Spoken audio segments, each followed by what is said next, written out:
met 'n potlood en 'n velvet papier. Die koffie word koud, net soos die kachelvuur. Ek wil jou vertel van die wind deur die blare, en hoe dit nog hier lyk na al die jare. Jou rose staan weer diep in blom. Ek wag dat jy deur die hekkie kom. Die nuus van die dag is niks vir my,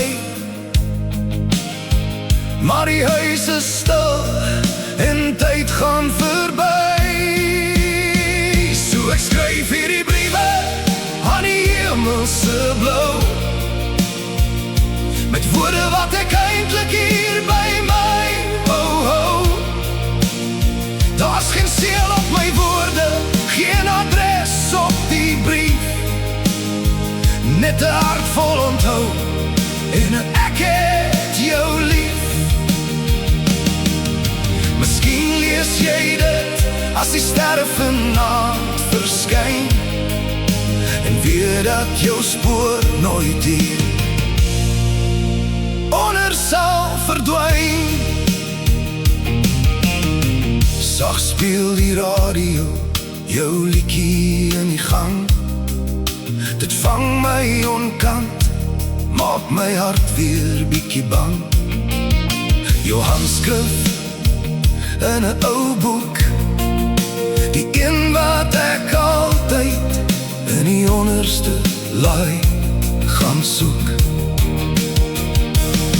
Dis die klein dinge wat net ek kan sien, wat my laat glo jy kan my hoor, iewers dalk miskien.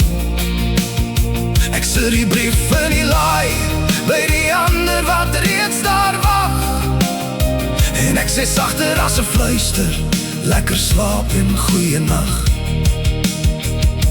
En dalk is die wolke maar net wit papier, waarop jy terug sê ek is nog hier.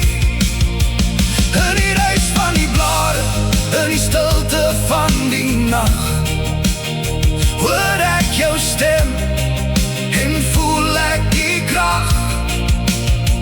Dis nie regtige afskeid nie, dis net 'n gedag. Tot pen en papier getrou op ons wag. So ek skryf hierdie briewe aan die hemelse blou, met woorde wat ek eintlik hier by my wou hou.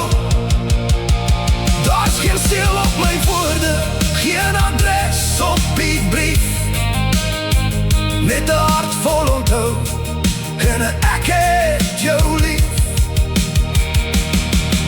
Miskien lees jy dit as die sterre vanaand verskyn, en weet dat jou spoor nooit hier onder sal verdwyn. Die pen lees stil, die brief is klaar, die liefde bly hier, al is jy daar. Ek doof die kers, ek groet die nacht, lekker slaap, ek sal bly wag.